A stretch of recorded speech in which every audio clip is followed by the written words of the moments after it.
primeiro agradecer muito a presença do Rafa aqui. Muito difícil conseguir trazê-lo aqui, porque é uma agenda ótima, né? Uma agenda cheia. A gente tinha feito lá no Zoom, né, um encontro sobre Bom Dia Verônica, né, com a Tainá, e a gente bateu o recorde de Zoom, porque deu uns 180, o fã-clube dela descobriu, assim, então foi assim, eu perdi o controle. O chat, assim, eu nunca vi um chat tão bombado, assim. Então, mas esse desejo de trazê-lo aqui presencialmente já era um desejo muito grande, até porque os livros dele estão na disciplina de comunicação e literatura. E então, queria muito te agradecer pela tua generosidade, disponibilidade, pela tua... Você é uma fada acessível. Fada acessível, vou colocar no Instagram. Apesar, assim, de ser um dos maiores best-sellers, né, da literatura atualmente. Então, muito obrigado. A gente entende o lugar que você está, justamente porque você está sempre presente. Então, queria muito te agradecer por isso. Tá? Gente, eu dou um bom dia também para vocês. Primeiro, obrigado pelo convite também. Eu acho muito legal poder conversar sobre literatura, cinema. O que a gente vai conversar aqui hoje? Né? Também outras coisas. Se quiser perguntar de outras coisas, eu respondo. E também aceito sempre o convite do Sérgio, porque eu não fui aluno dele, mas queria ter sido. Então, como não tive a chance, eu falo, então pelo menos você colega de palestra.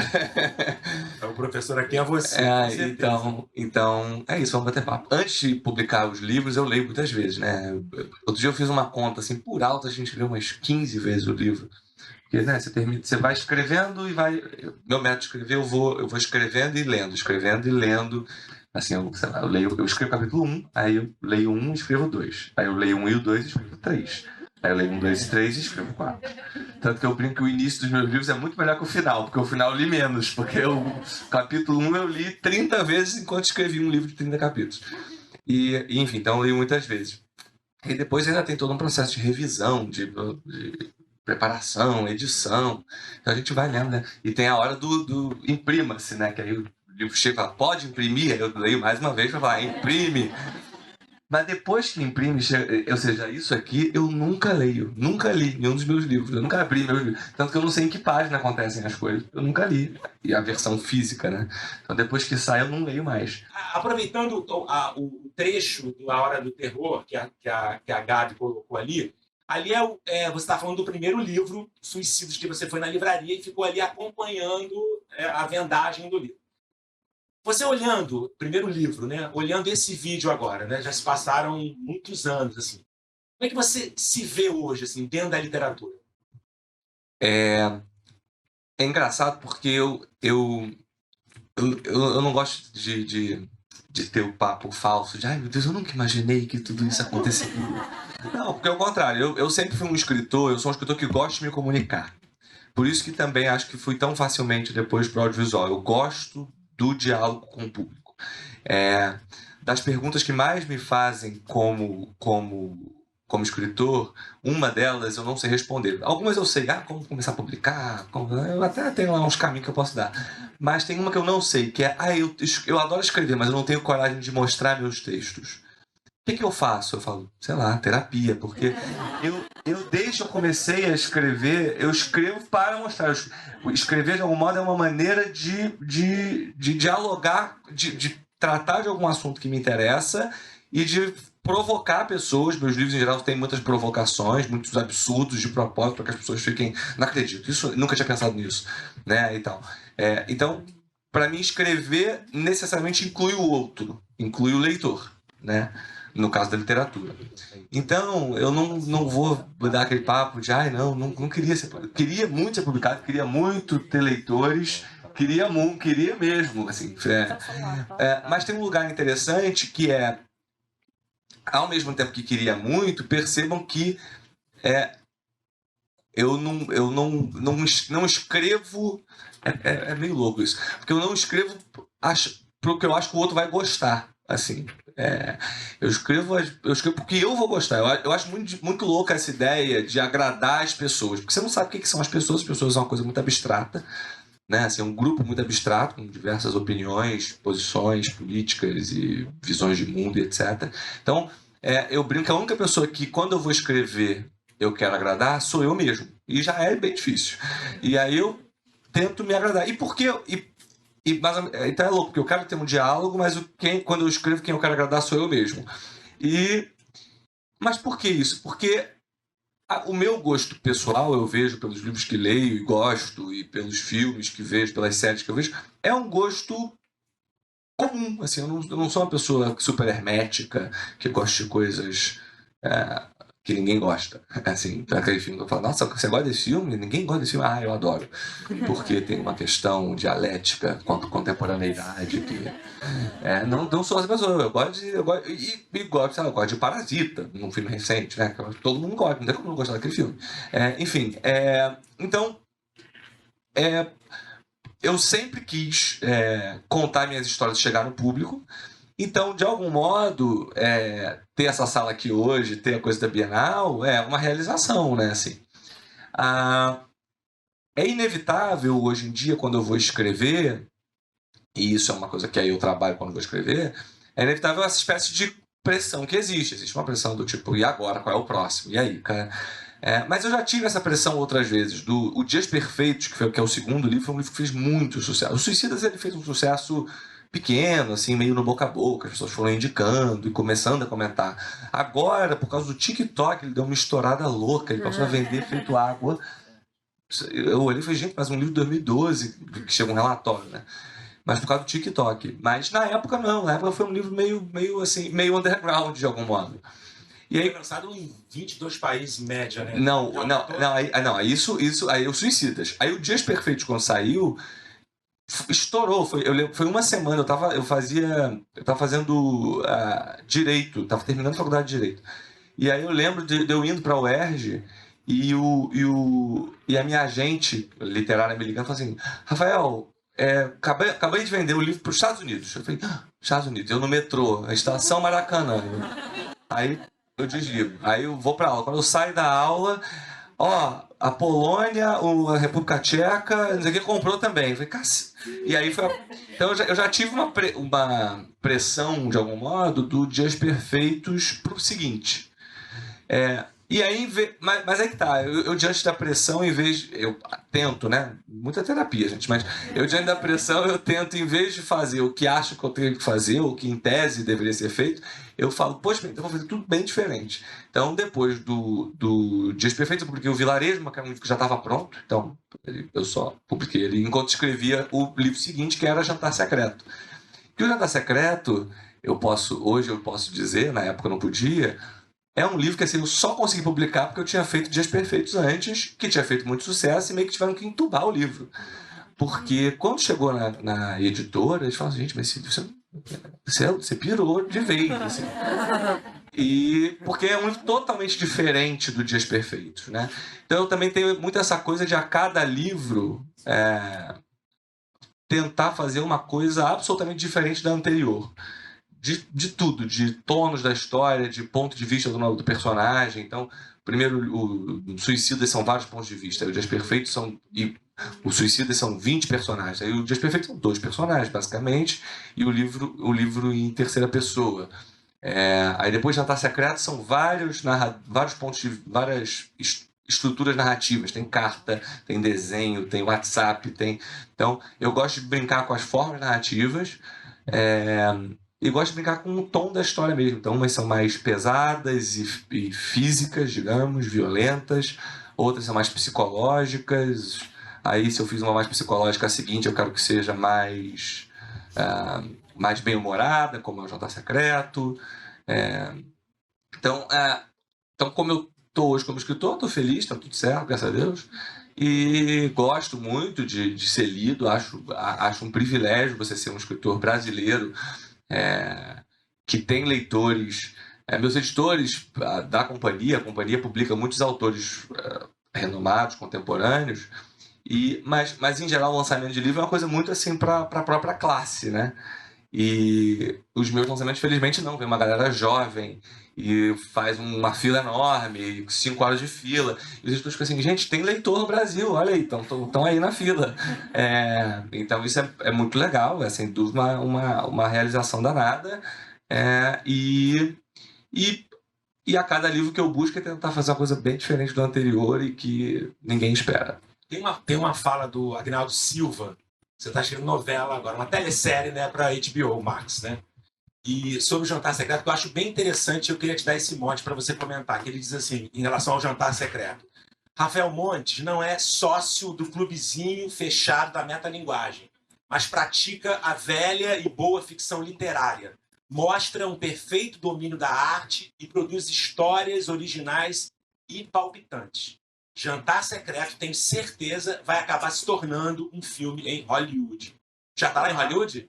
E é muito engraçado, eu sempre gostei muito de novela, falando até um pouquinho da minha origem criativa, assim, eu nasci no subúrbio do Rio, no Meier, então, e meus pais não são pessoas exatamente ligadas à cultura, meus pais não gostam de ler até hoje. Meu pai olha pra mim e ele acha que eu sou um ET até hoje. Ele fala assim, gente, no final ele fala assim, Rafael, é engraçado, ele fala assim, eu me dou muito bem com eles. Ele fala assim, Rafael, ainda bem que você escreve, que tem esse povo maluco que gosta.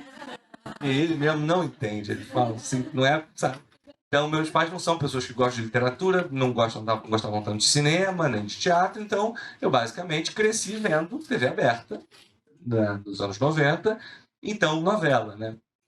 E gosto muito de... E novela, eu acho que tem uma coisa que é gostar da narrativa, eu gosto do drama. Eu acho que o que o Agnaldo menciona aí é o fato de que as minhas histórias têm história, têm dramas, conflitos reais, personagens reais.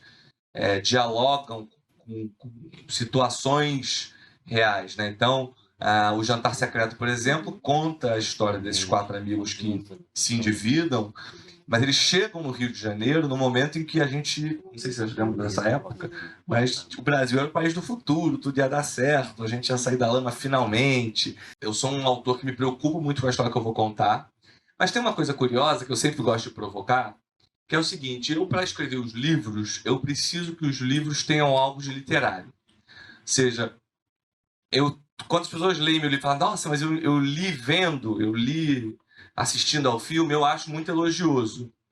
Mas, ao mesmo tempo, a pergunta que me vem sempre é, então por que cacete eu não fiz um filme, fiz um livro, né? Né? Se é tão visual, por que é um livro? E porque, ao mesmo tempo, eu acho que todos os meus livros, propositadamente, têm algo de literário. Quero dizer, Dias Perfeitos, quem leu. Dias Perfeitos é um filme. Você lê e fala, nossa, enxerguei tudo acontecendo. Mas, ao mesmo tempo, uma das coisas mais legais da história, a meu ver, é o fato de que você acessa a cabeça dele. Põe isso num filme. Ou seja, uma das coisas mais legais do Dias Perfeitos é que o narrador é um narrador meio machadiano, aquele narrador que se confunde com o próprio protagonista e você entra na cabeça dele, sai da cabeça dele. Então tem hora que você tá meio, meu Deus, estou concordando com o psicopata, peraí, volta. E aí você fica nesse jogo, né, narrativo. Esse jogo narrativo, ele é especificamente literário. Agora o Perfeito está sendo adaptado e o desafio é como é que você faz? É um voice-over que você coloca? Do personagem andando, ele pensando coisas, é uma voz falando? Gente, cafona, ruim. Então, como a gente faz isso? Todos os outros, Jantar Secreto, é uma história super visual, mas uma das graças do Jantar Secreto a meu ver, é justamente toda a discussão por trás da história, né? De por que a gente come o que a gente come, relações de poder, situação econômica de um país, enfim, tem vários comentários sociais, políticos, éticos por trás da história. A própria estrutura, com carta, desenho animado, desenho, WhatsApp, como é que você pega tudo isso e transpõe para o audiovisual? Então, ao mesmo tempo que eu acho sim que faço histórias muito visuais, eu brinco que meus livros são falsamente fáceis de adaptar. Porque quando você senta e fala, agora eu vou adaptar, você vê que tem coisas que tornam a história o que ela é e que são intrinsecamente literárias. E aí o desafio é você falar como é que você transforma isso em algo que seja audiovisual, né? Você separa as ideias segundo a destinação, romance, roteiro. Como é que funciona o Rafael escritor e o Rafael roteirista?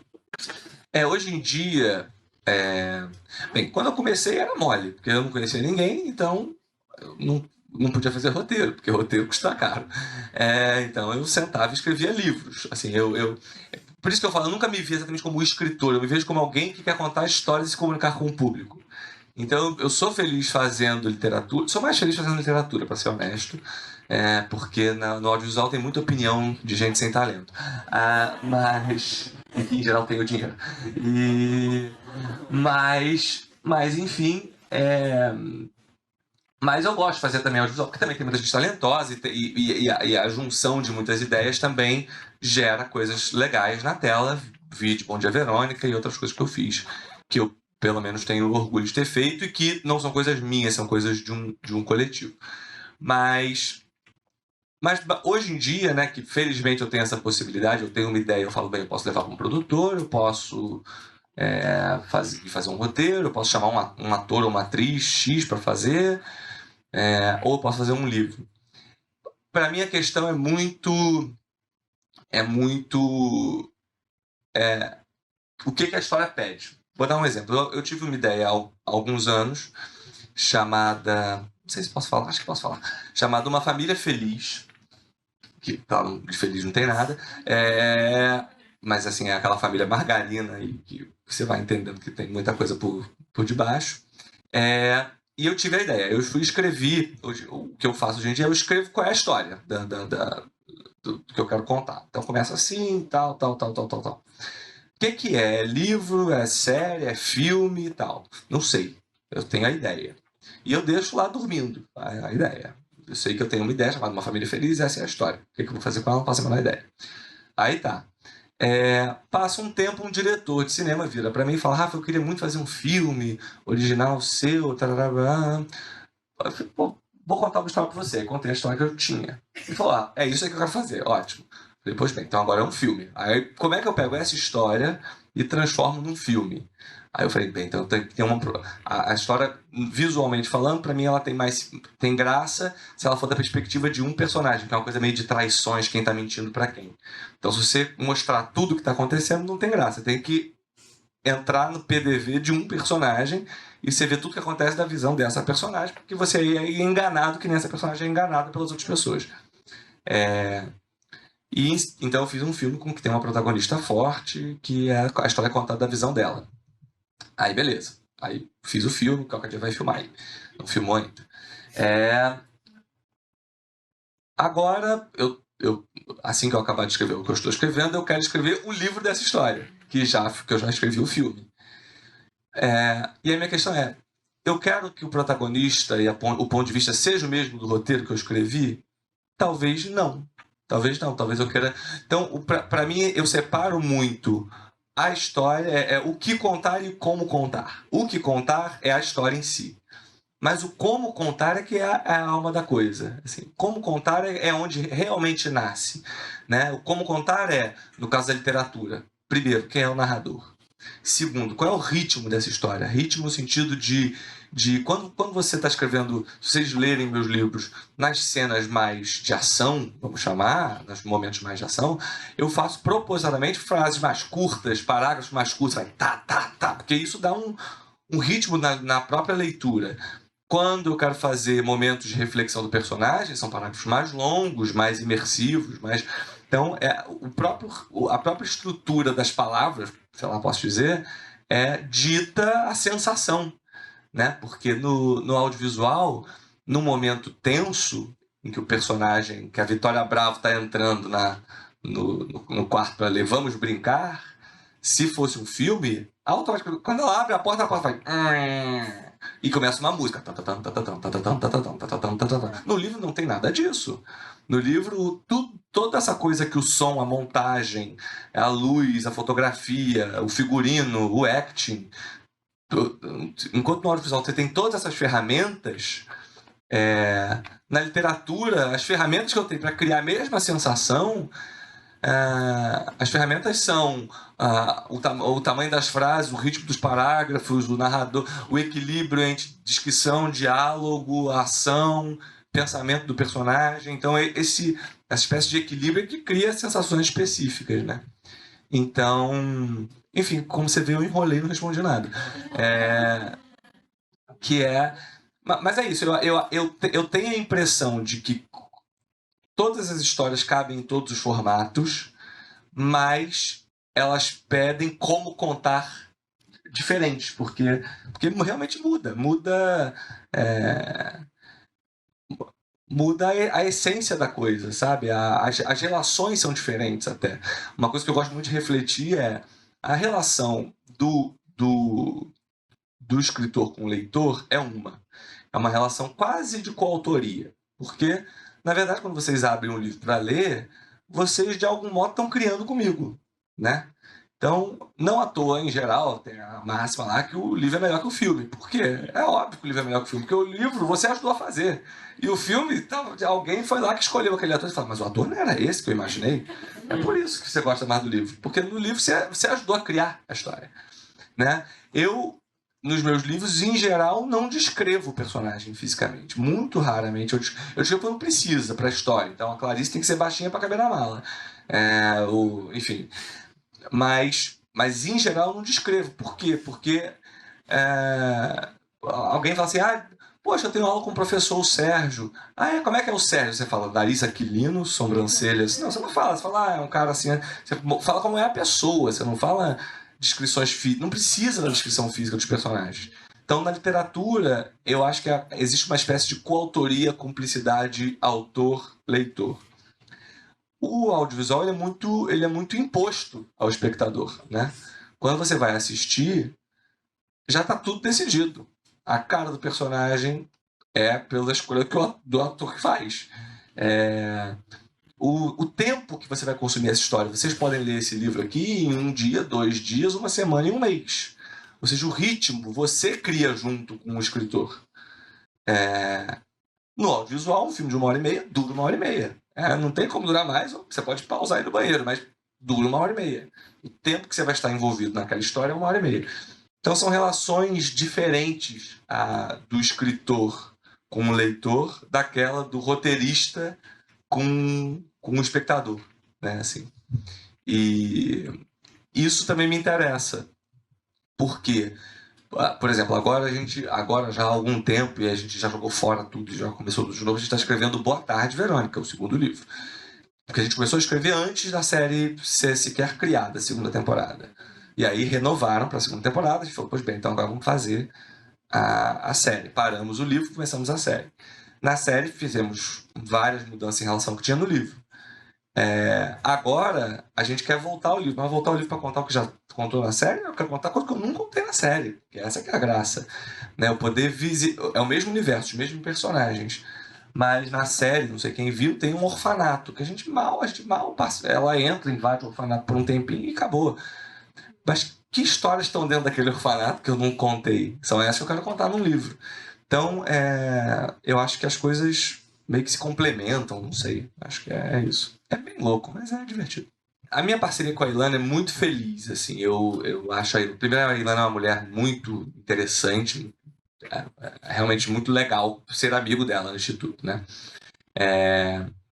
E eu a gente já está fazendo coisas juntos há 6 anos.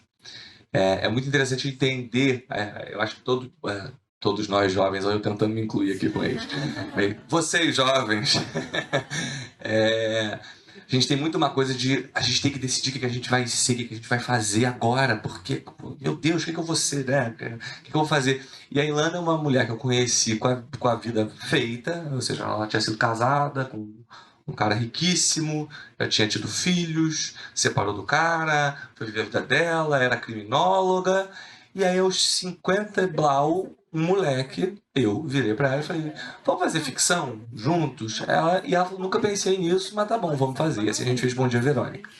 Depois, quando eu vendi o Bom Dia Verônica pra virar uma série da Netflix, eu falei, ei, vamos fazer a série da Netflix? Ela nunca fez um roteiro. Eu falei, que besteira, vamos. E ela foi. Então ela outro dia falou, você notou que você, aos 50 e blaus anos, me fez ser escritor de ficção, roteirista, então ela foi aprendendo todas as coisas. Hoje em dia é incrível em tudo, todas essas coisas. Então é muito engraçado como a gente se coloca em algumas caixinhas, né, e a gente pode sair dessas caixinhas. E então, uma bela hora, a Ilana, que é criminóloga, para quem não sabe, é uma mulher que trabalha já há alguns anos em casos reais de crime e ajuda ou a defesa ou a acusação, a depender de quem a chama e também do que ela acha do caso. Já aconteceu dela, sei lá, a defesa chamar a Ilana para defender, ela olhou o caso e falou, mas não tem como defender, foi ele que matou mesmo, não tem como defender. Então se ela acredita, ela vai lá e ajuda. Já ajudou também a pegar alguns assassinos em série no Brasil e tal, na vida real, tudo isso. Pois bem, uma bela hora, já no meio desse processo todo, de Bom Dia Verônica, livro, depois série, aí esse Família Feliz para escrever o roteiro de longa, eu falei, vamos fazer, ela entrou também para colaborar. Nesse processo, ela foi convidada para fazer um filme do caso Richthofen.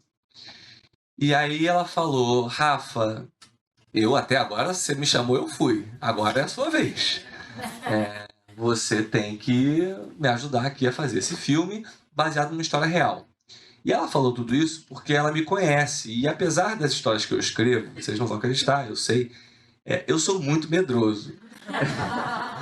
Aliás, eu acho que o medo é algo que me move a escrever as coisas que eu escrevo. E por isso mesmo, eu adoro sangue, tripa, morte, de brincadeirinha, de verdade eu tô fora, não me chame. Eu só, sabe assim, eu fico fascinado, por exemplo, pelo fato de que o ser humano, se acontece um acidente ali, junta uma galera pra ver. Eu sou a pessoa que se acontece ali, eu vou pra lá, eu não quero nem me conta, sabe assim, ou seja, violência real, tragédia real não me interessa. E nunca me interessou. E eu tenho minhas teorias de porquê. Porque eu acho que na literatura e tal, a violência tem uma espécie de ordem, tem quase uma espécie de lógica narrativa. Né? A história policial ela tem uma lógica. E a vida é ilógica, ela é aleatória. Tá tudo bem até que tá tudo mal. Porque aí você pode acreditar, porque Deus, sei lá, que você acredita. Mas... Então, eu não gosto de histórias reais. E aí ela falou, cara, vamos lá.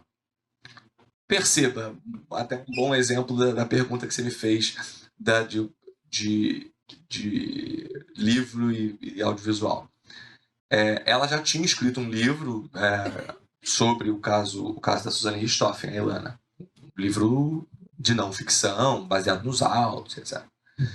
E ela falou, vamos fazer esse filme. A demanda dos produtores era fazer um filme do caso Richthofen. E ainda veio com uma boa notícia. Olha, que o caso é público, qualquer pessoa pode fazer. E já alguns roteiristas tentaram, ninguém nunca conseguiu fazer um roteiro decente desse filme. Então, boa sorte. Era basicamente o pitch da demanda. E temos o dinheiro para fazer. E aí, eu lembro de falar para a Ilana, ela hoje em dia adora isso, ela fala, que é isso? O que contar e como contar. O que contar é mole. No caso real, tá lá. É a história de uma menina que com um namorado, o irmão do namorado matou os pais. Essa é a história. A questão é como contar. A grande sacada é como contar. E aí começou uma discussão de qual é a graça, né? Para que contar essa história? Onde é que está o sabor dessa história para a dramaturgia, né? Para o drama, para o conflito humano? Uma ideia era contar pós-crime. Contar começando do crime, aí tem a investigação para mostrar como é que eles foram presos. Outra ideia era contar a Suzane na cadeia, que aí virou uma coisa midiática, então ser um comentário sobre a imprensa, na verdade. O filme como um todo. Por que essa história virou essa história? Tem uma coisa interessante que quando o caso Richthofen aconteceu, no mesmo dia, uma menina preta do subúrbio matou os pais também. E aí, por que a Suzane virou a musa do crime e a outra não?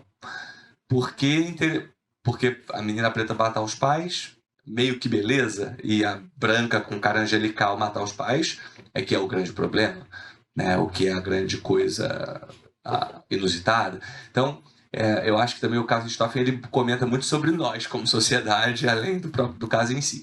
Mas então você tem 1000 abordagens de como contar uma mesma história.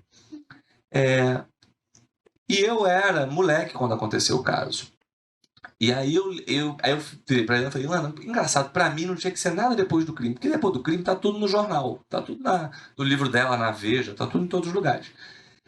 Eu lembro que E eu já gostava de escrever suicidas nessa época. Meus pais dormiam de porta trancada com medo que eu pegasse a faca à noite.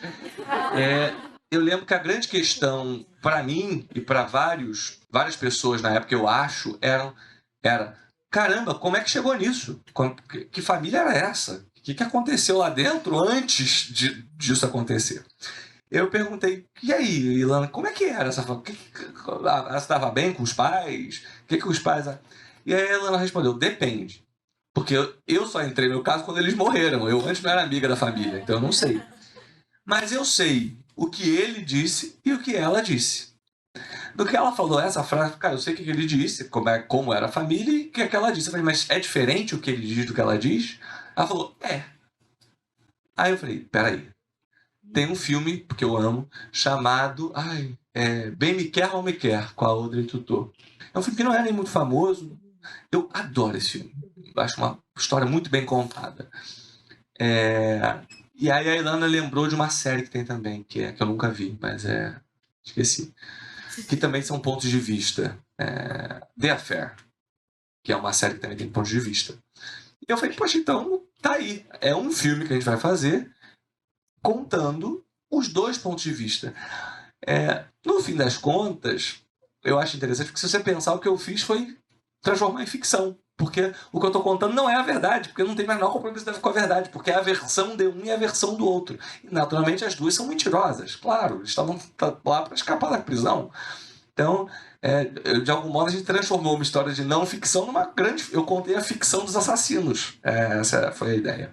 Então, a ideia era fazer um único filme, em que a primeira metade contasse a versão de um e a segunda metade a versão de outro. A gente apresentou o roteiro, falaram, ótimo, é isso mesmo, blá, blá, blá. E na reta final, decidiram separar em 2 filmes. Por questões, honestamente, mais de produção do que de dramaturgia. Então, foi assim que nasceu. Agora, tem um terceiro filme já sendo preparado, e aí é uma terceira versão das... E aí, justamente, diante do sucesso, felizmente, dos 2 filmes,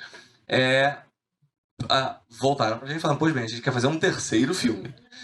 E aí eu falei, bem, o que falta contar, né, ainda? E a gente sentou, pensou no como contar o que a gente acha que ainda podia contar, de interessante, mas é um filme absolutamente diferente dos anteriores, é um filme investigativo policial, contando do crime como eles foram pegos. Exato. Mas eu acho que os dois são complementares, ou seja, eu acho importante ver os dois para ter a experiência completa, e preferencialmente de uma maneira minimamente próxima, assim, tipo, ver um logo depois do outro, ou um dia depois do outro. Porque, além das diferenças evidentes que tem, né, tem diferenças evidentes, né, assim, ela diz que ele fez A e ele diz que foi ela que fez A. Então, quem teve a ideia de cometer o crime? Ela diz que foi ele diz que foi ela, é óbvio. Mas, além dessas diferenças maiores, tem sutilezas nas cenas, ou sei lá, a primeira vez deles, a versão dela é diferente dele de como foi a primeira vez dos dois. E você, só vendo muito perto, você lembra que é diferente, entende? Então eu acho que tem muitas diferenças. Por favor. Oi, Rafael, tudo bem? Então, o primeiro livro que eu li foi Uma Mulher no Escuro, para o trabalho do Sérgio, e depois eu não consegui parar mais de ler, eu comprei todos os outros e li todos os outros. Mas o Suicidas foi o terceiro livro que eu li. E eu me arrependi de ter lido por terceiro, não ter sido o primeiro, porque quando eu li, eu falei, nossa, tem uma outra perspectiva de todo o resto. E eu achei interessante porque, por exemplo, em Dias Perfeitos, tem referências a suicidas e suicidas, enfim, é tudo meio interligado. E aí a minha pergunta é se você meio que pensou nisso, de interligar as coisas para escrever, ou se foi algo que surgiu depois, você só foi escrevendo e, não, pera, isso aqui precisa fazer uma referência a suicida nesse ponto e tal. Eu confesso que dá muita vontade de responder, não é tudo pensado, é tudo um grande plano. Mas começou e ainda é uma grande brincadeira, ou seja, eu tenho a ideia da história que eu quero contar. Mas os personagens anteriores, continuam existindo, digamos, na minha cabeça, né? Então, eu acho legal... Quando eu estou escrevendo, às vezes eu falo, poxa, ele vai encontrar alguém. Por que ele vai encontrar já não é um personagem que eu criei no outro livro? Por que não? sabe? E aí eu vou colocando essas brincadeiras. É de tal modo aleatório, em algum sentido, é tão de brincadeira, que, como eu falei que eu não leio os livros depois que eles são publicados, eu não lembro algumas que eu fiz. E tem leitores que me lembram. Vou falar de algumas recentes que me lembraram. No Dias Perfeitos, a mãe do Theo anota uma receita na televisão. Essa receita é a receita do jantar secreto. Eu não lembrava disso, mas é. Tem o final é o final do Dias Perfeitos, que tem a notícia dos suicidas. Tem que mais? Tem que a Clarice quer colocar o nome dos filhos de Dante e Cora, que é o personagem do Jantar Secreto. Então é isso. Eu vou. E no Mulher no Escuro, a Cora aparece, eu acho. Enfim, eu vou. Mas é meio de brincadeira, assim. Eu vou escrever. Pra mim é isso. Os personagens existem, mora todo mundo mais ou menos por aqui, ali. Um é Copacabana, outro é Centro da Cidade, Largo do Machado. Então tá todo mundo andando por aí. Aí eu tô escrevendo, eu coloco eles. Mas não é algo super. Não, gosto, assim, como eu falei, não reli, mas tem coisas que hoje em dia. Não é que eu não gosto, mas tem coisas que eu acho que hoje em dia eu não faria, né? Mas também eu acho muito bonito eu ter feito. Porque ele tem quase uma espécie de irresponsabilidade que é muito boa. Eu acho que hoje em dia eu não sou e nem posso ser tão irresponsável quanto fui ao fazer aquele livro. Mas só que bom que fui, né? Irresponsável. E então ele tem uma espécie de ingenuidade mesmo que eu acho bonita. Foi um livro que eu escrevi no final do ensino médio. Eu comecei a escrever no segundo ano do ensino médio e terminei nos primeiros anos da faculdade de Direito. E aí no meu primeiro livro eu queria fazer algumas coisas que eu gostava muito e gosto até hoje. Acho que são das coisas que eu mais gosto em histórias. Eu sou apaixonado por histórias num único lugar. Então, por exemplo, um dos meus filmes favoritos da vida estão 12 Homens e uma Sentença, que é todo passado numa sala de júri, e Cães de Aluguel, que eu também amo.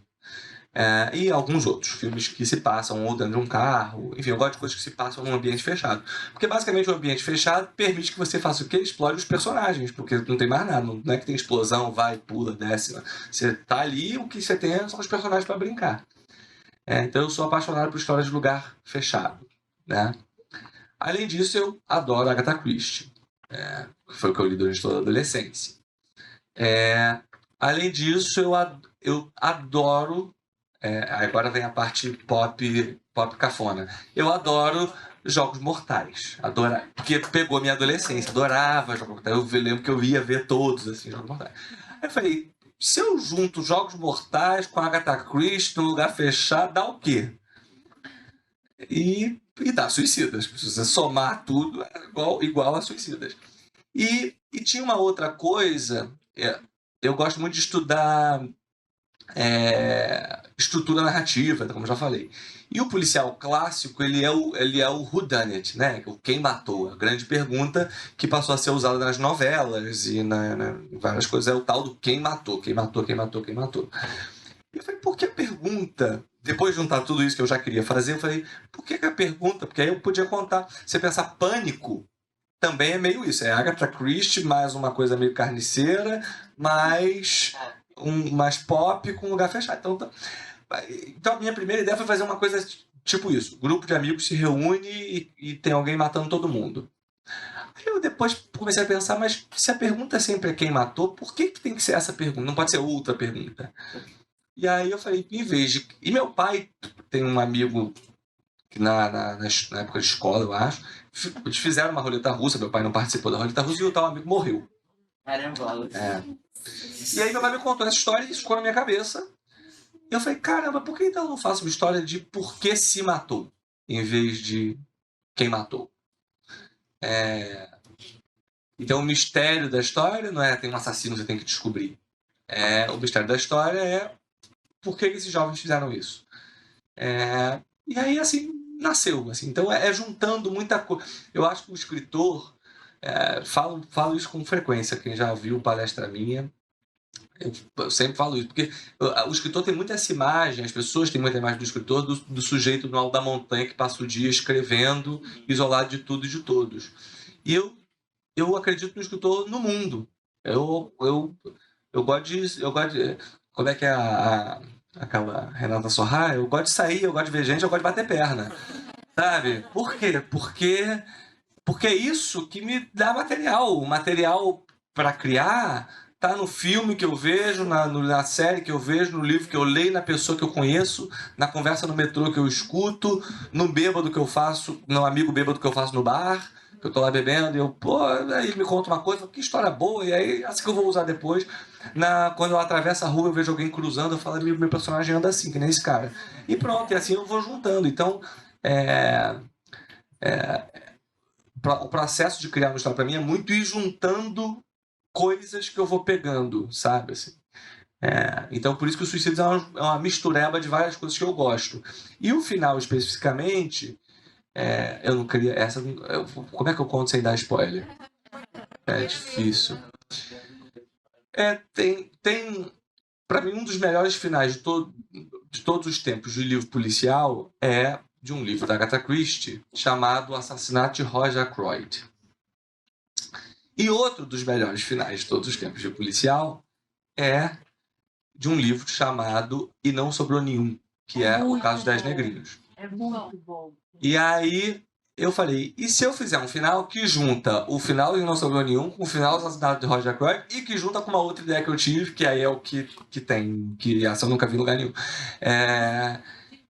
Se eu juntar as três, dá uma coisa que não é nenhuma das três. E é isso, basicamente isso. Copacabana, de algum modo, e aí quem falou isso pra mim, isso eu faço questão de falar com muita honra, assim, foi o Zuenir. Ele virou pra mim e falou, Rafa, você é um cronista do Rio de Janeiro, assim, ou seja, as suas histórias são histórias cariocas, assim. Por mais que sejam universais, tem muito... E são histórias de Copacabana. Copacabana é o seu mundo, assim como muitos diretores e escritores têm seus microcosmos para representar todo o resto. E Copacabana é bom que tem de tudo. Se eu quiser contar a história de uma velhinha traficante, tem Copacabana. Se eu quiser contar a história de qualquer coisa, tem Copacabana. Né? Eu, até pouco tempo, morava na Siqueira Campos. Na Siqueira Campos, eu achava o máximo, porque eu abria a porta e eu ficava olhando quem passava. E é isso, passava uma velha, passava claramente um garoto de programa indo malhar na Smart Fit, aí passava uma mãe de família voltando da feira, aí passava duas crianças saindo da escola. Eu falei, cara, você tá tudo no mesmo lugar. Né? E todo mundo se encontra na praia. Também tem isso que é interessante, né? E então acabou virando a minha espécie de imaginário. Então eu realmente acho que vou continuar os vizinhos em Copacabana, né, bastante. Aí, às vezes extrapola. Então, por exemplo, meus avós moravam na ilha. Então aquela casa da Ilha do Mulher no Escuro é muito o bairro ali, da escola de bairro e tal. É bem a minha família, a família dos meus avós paternos. Que mais? Então, Barra da Tijuca, Copacabana, eu acho que é isso, vai continuar sendo por aí. Em relação a de onde vem a coisa da leitura, eu achei bonitinho, sei lá, que sua mãe gostava de ler, então por isso você gosta de ler. Eu acho que os pais das duas, ou você segue ou você desafia, né? Não tem outro caminho. Então, meus pais, eu sou muito próximos deles, eles são casados até hoje, eu sou filho único, então a gente é bem grudado.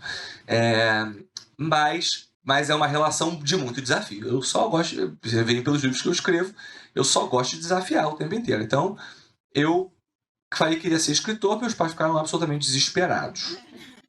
Aí, quando eu falei que estava escrevendo um livro chamado Suicidas, eles falaram, ferrou, né?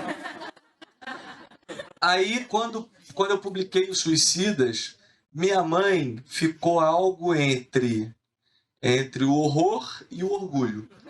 Porque há um certo orgulho em ter um filho de 19 anos que é finalista de um prêmio literário e escreve um livro, e publica o livro e senta na livraria, tá lá o livro dele com a cara dele lá. Ela, que nem gosta de ler, achou que era uma coisa de que se orgulhar. Então ela virava e falava, nossa, meu filho é escritor, olha que legal. Mas aí eu falei, poxa, mãe, você... então é isso mesmo, você é escritor, vou largar a faculdade. Ela, nem pensar. Porque viver de escritor no Brasil só tem o Paulo Coelho. Ela fala. E aí eu falei, Você fez direito, né? fiz direito. Ela, não, vai ser juiz, vai ser não sei o quê. Então tá bom, mas vou terminar a faculdade. Aí continuei fazendo a faculdade. E ela falou, meu filho, por que um livro chamado Suicidas? Faz uma coisa fofa, uma história de romance. Minha mãe gosta tanto de romance. Aí eu fiz Dias Perfeitos e é dedicado a ela o livro. E ela odeia o livro, porque... Eu vai ver na cara dela. Não deixa de ser uma história de amor, né? É uma história de amor, claro. Do meu jeitinho, mas é. E é dedicado a ela o livro. E tem um momento... E tem provocações de adolescente. Tem um momento do livro que a mãe do Theo quer levar o Theo para um churrasco das amigas. E ela fala que é para mostrar, que ela tem muito orgulho do filho que estuda medicina. E ele fala, pô, eu me sinto um troféu da minha mãe.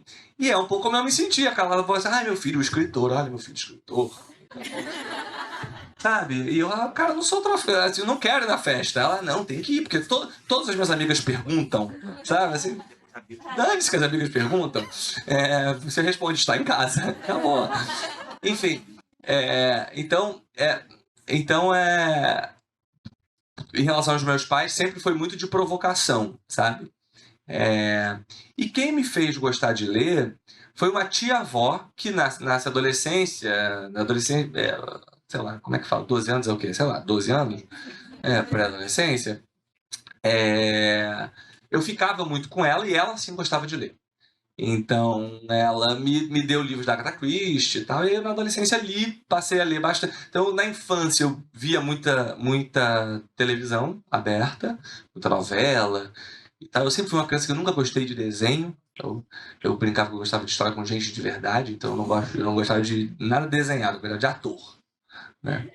E então eu gostava de novela, filme Beethoven, sei lá, filme de infância, mas com gente, com desenho, eu não gosto de nada. E aí, a partir dos 12 anos, eu passei a ler bastante por causa dessa tia-avó. E aí, o Suicidas, que é o primeiro livro, é dedicado à tia-avó que me fez gostar de ler. Tinha uma comunidade chamada Agatha Christie Desafios, cuja proposta era que escrevêssemos fanfics de Agatha Christie. Então eram casos policiais investigados pelo Hercule Poirot, pela Miss Marple, e que a gente escrevia junto.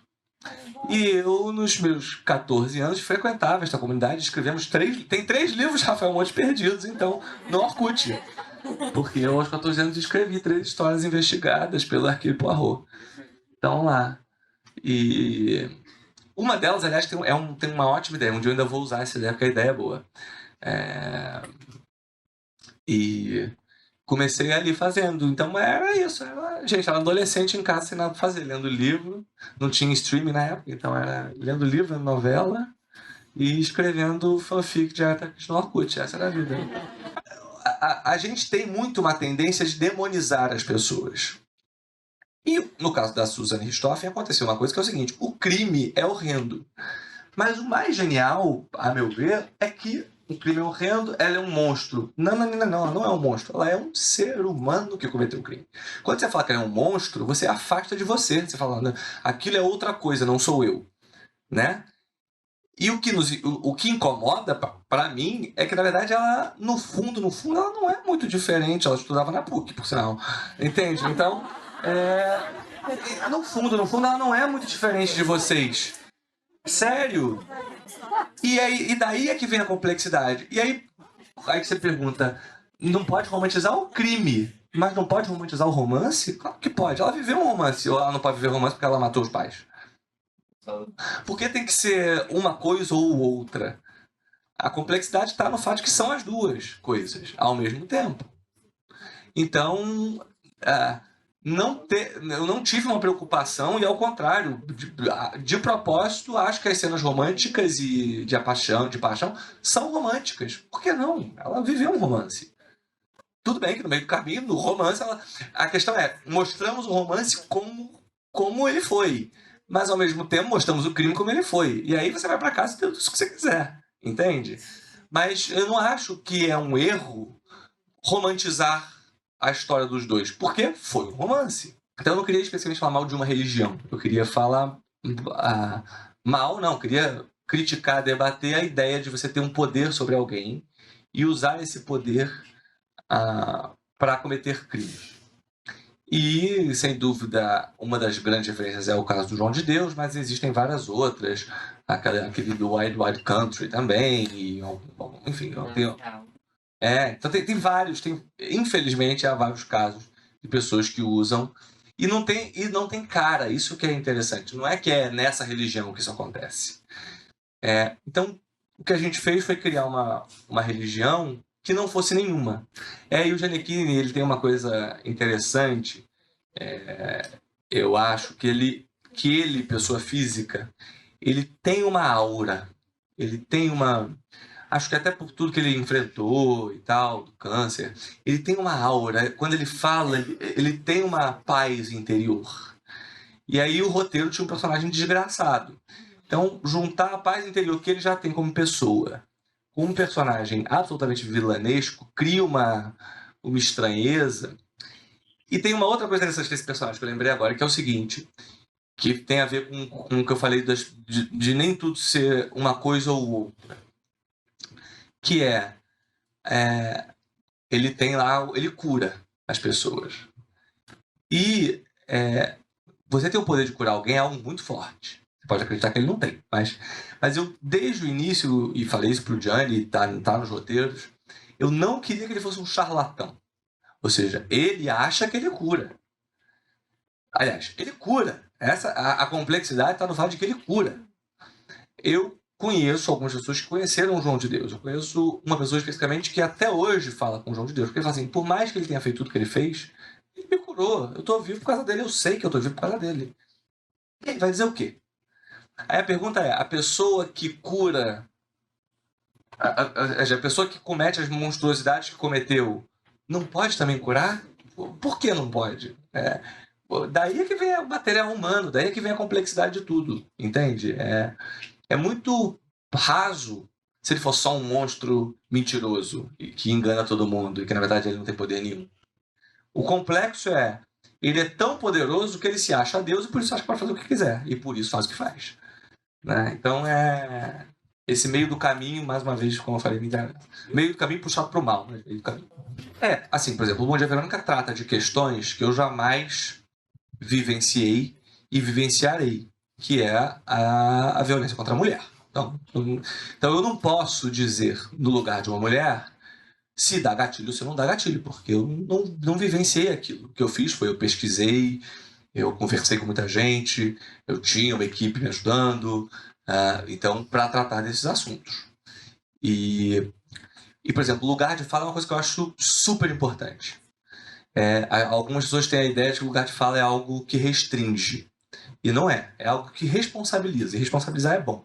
Então, quero dizer, eu posso escrever sobre qualquer personagem que eu quiser, desde que eu tenha responsabilidade. Hoje, né? Antigamente não tinha que ter responsabilidade nenhuma e hoje em dia tem que ter. E eu só vejo isso com bons olhos. Eu não vejo isso, não acho isso um problema. Então,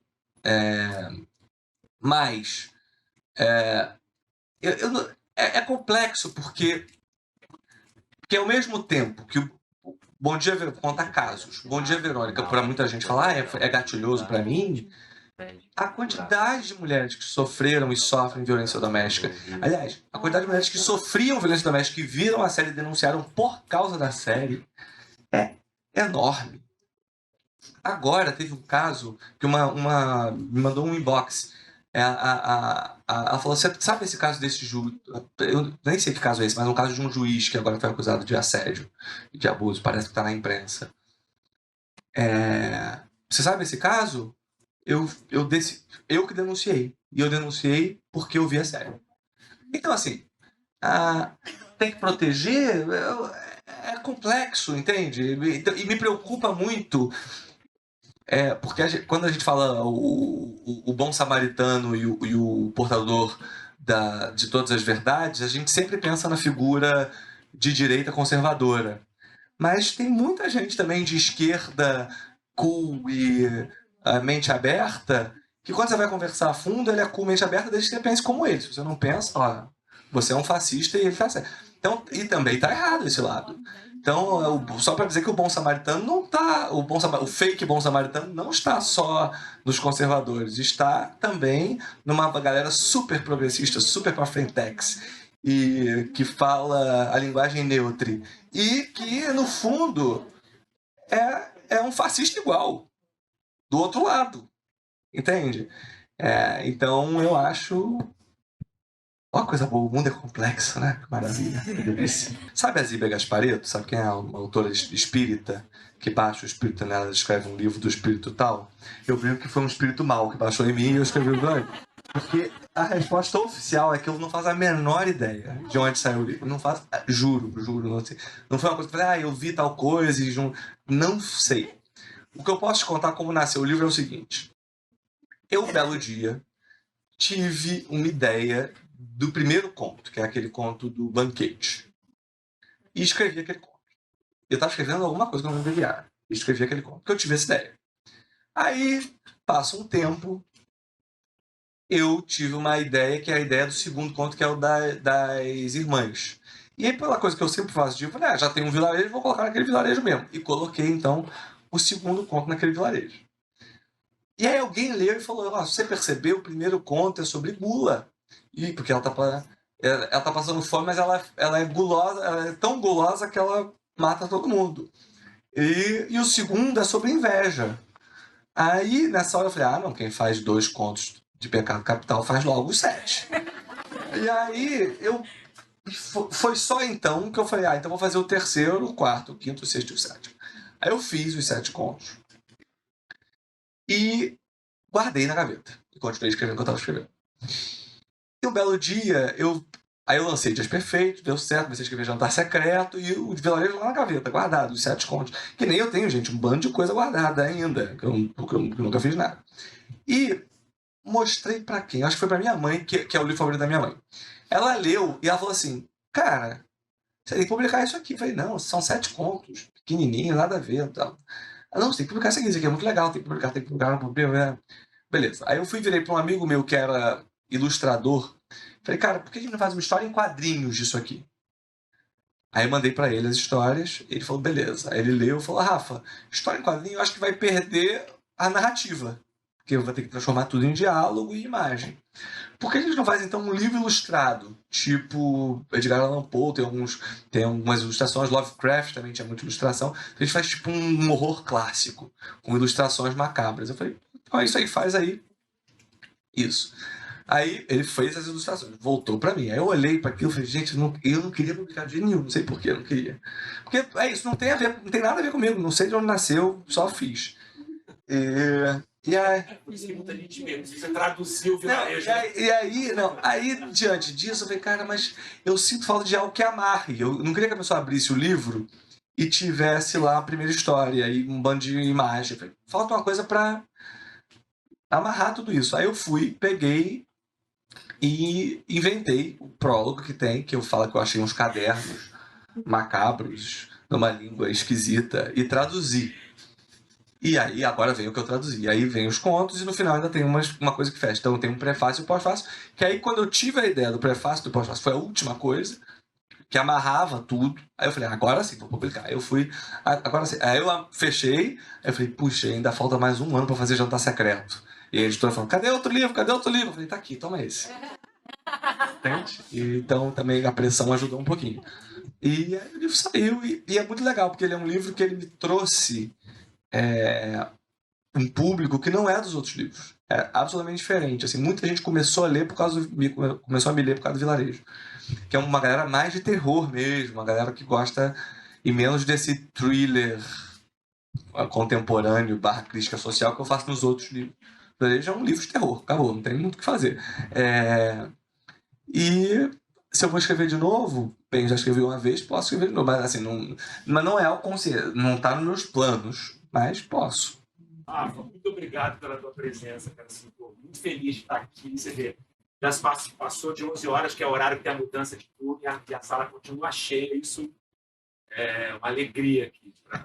Gente, obrigado, espero que vocês tenham gostado.